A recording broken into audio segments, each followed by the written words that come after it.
Chapter 20. The Immortal. In the collapsed mine, as Rupert Fuchs and his German sappers tried desperately to save themselves from drowning in the bone-dry underground, the mental wheels had begun to come off. For their leader, Captain Paul Becker, this was unacceptable. Paul descended from a long line of Prussian knights. He believed in duty, honour, God, country, and himself, not necessarily in that order. His own father had led a battalion in the Franco-Prussian War of 1870, crushing the French resistance and seizing the Alsace-Lorraine from the feckless Frenchmen. Paul knew that he would follow in his father's footsteps from the time he could walk. He joined the military in peacetime as soon as he came of age and worked his way up through the ranks. When the war broke out, he led his company through Belgium with the first wave. It had gone easy those first weeks. They had few losses in Flanders and essentially had their way with any guerrilla fighters that tried to slow them. They shoved in the bayonet and found that resistance was nominal at best, so they kept right on stabbing. The Schlieffen plan called for jamming that bayonet home by encircling and taking Paris, forcing a surrender by the French within a month, then turning their bayonets back toward where the Tsar and his troops had mobilized and were preparing to cross onto sacred German soil. Unfortunately, the best laid schemes of mice and of men go oft ugly. The stiff upper-lipped British arrived at the party, dug in their heels, and ground the gears of the German war machine to a ruinous standstill. Everyone sent in their sappers and began a war of trench raids and trench rot, artillery shells and dysentery hells. All lost their minds, even the ones who did not realize it. Soldiers dealt with the strain of war in different ways. Some men, whose bravery Paul never would have questioned at the outset, became shirkers as things progressed. Watching men fall around you every day was enough to clear you of any ideas about immortality very quickly.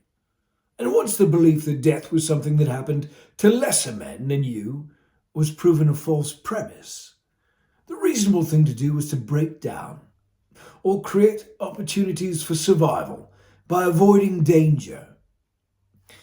Paul had broken in his own unique way.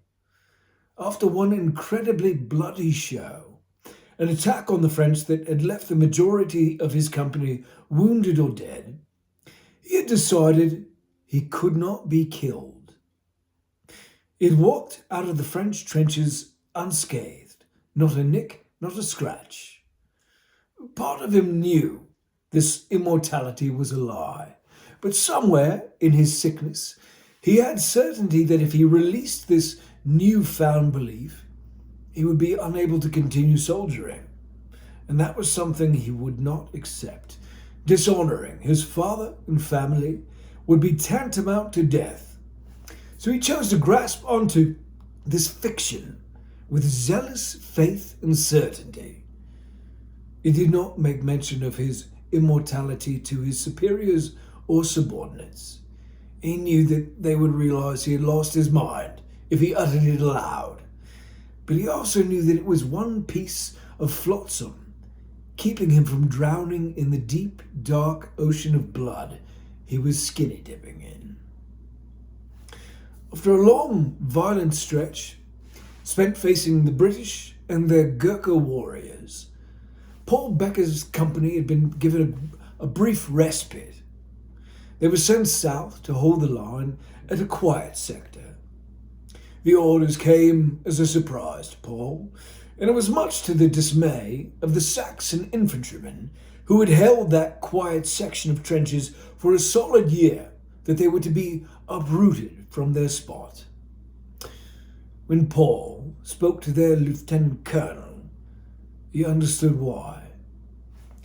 The Saxon lieutenant colonel welcomed him into his dugout with a smile and a warm handshake.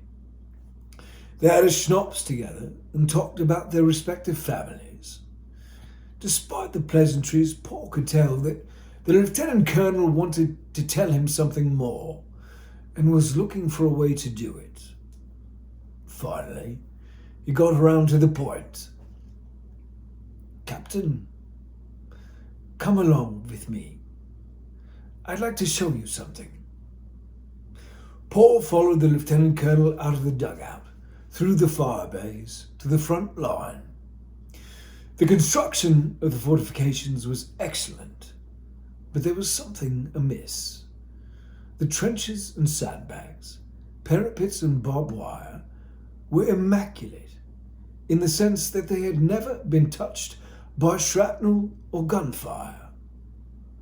When they arrived at the front line itself, Paul was in for another surprise. No man's land could as easily have been a pre-war horse pasture. Thick green grass and wildflowers made up every inch of a nearly craterless field. Its verdure stretched 300 yards west to the French barbed wire and sandbags.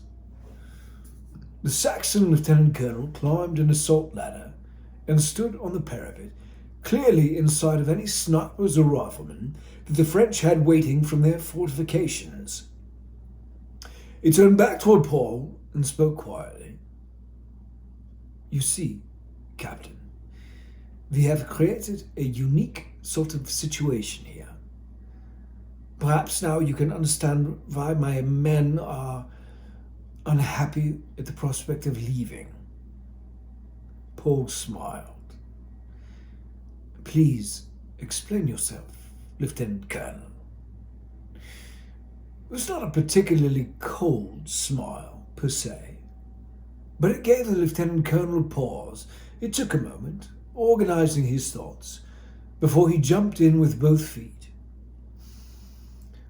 "When we arrived at the sector a year ago, on the first morning, after my artillery battery finished its barrage, the commander of the French forces walked across no man's land under a white flag.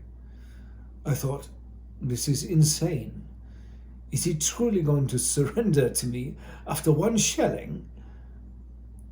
But it was not surrender that he had in mind. The Lieutenant Colonel paused and smoothed his moustache. Paul nodded. "Go on."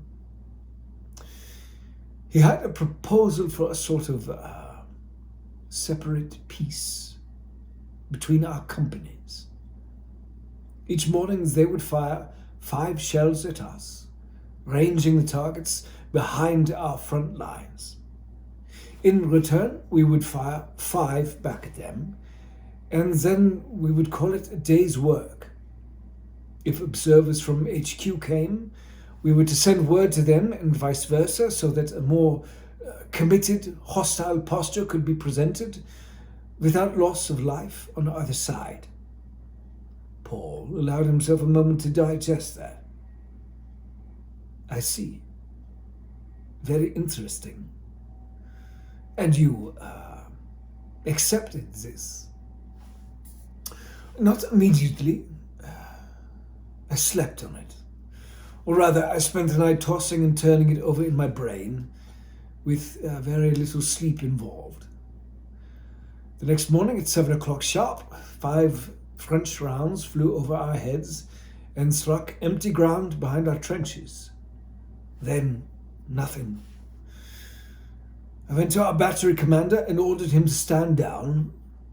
Then I walked into no man's land under a white flag of my own and sat with the French commander, a colonel named Vichin. We had both been on the front lines for a year and a half and seen some bad fighting and loss of life. He confessed that he no longer had the stomach to fight unless attacked first, and told me that his men were not cowards, that if we decided to continue prosecution of the war, we would face stiff resistance, but they would not be the first to break a truce. I agreed, and we have both kept our word for just over a year now. And on your casualty reports, I have kept them intentionally vague. Paul laughed. Numbers are difficult things to keep vague. The Lieutenant Colonel laughed too. Yes, it is more accurate to say that I have lied. I have had my subordinates create brave Dieters and Johanns and Gustavs from whole cloth and sent them in as our war dead on the casualty lists. Paul brushed his moustaches smooth. This is astonishing, Herr Lieutenant Colonel. Yes, I am sure it is a surprise. A surprise? That puts it mildly indeed. I fear that your men are in for some trouble when you find your new home. The Lieutenant Colonel looked out over the green of no man's land with its chicory and cowslip and sighed, resigned. We will do what we must for Germany and be grateful for the respite we have been offered here. Paul helped the Lieutenant Colonel down from the ladder and back into the trenches. Sadness and resignation were in the faces of the Saxon regiment as they marched out under full packs. Paul's battle-scarred First Guards tramped in from the opposite direction and took over the pristine positions. At dawn the next morning, like clockwork, 5 French high-explosive shells flew over no man's land and exploded behind the German lines. Paul Becker's battery returned the favour. After a brief pause, Paul blew his whistle. His assault teams, whom he had led invisibly across the field in the dark, through the long grass, the chicory and the cowslip, secreting themselves at the front line of the French barbed wire, awaiting dawn, leapt over the wire. They hit the sleepy Frenchmen in the trenches full bore. After 10 minutes of bloodshed, the French surrendered. Their flushed faces were filled with bitter enmity as they were led back across no man's land, stunned and half-dressed, wounded and spattered with the blood of their comrades. The French colonel, Monsieur Blitzen, who had arranged the separate peace, was in tears, half of sorrow, half of rage. Paul ignored him as he was marched past, headed to spend the remainder of his days in a prisoner of war camp. It was a better circumstance than he would have faced at the hands of his own people, as was evidenced by the fate of the Saxons. Paul Becker testified at the court-martial and stayed to watch as the Saxon lieutenant colonel and his officers were lined up and shot by a firing squad. If he could have managed it, he would have taken the entire Saxon regiment out and put them down. What they had done was pure treason, and to the lowest private they were responsible. But HQ still needed men, so they were disbanded and sent to combat positions all along the line. Their shame followed them, and a close eye was kept to make sure that they did not spread sedition among the ranks. As far as Paul knew, there were no further incidents of pacifism on the line. If there were, the perpetrators knew better than to confess their sins to an immortal Prussian warrior. But now, deep beneath the fields of battle that Paul Becker believed were his destiny to make war upon, that surety of immortality he had cultivated was faltering.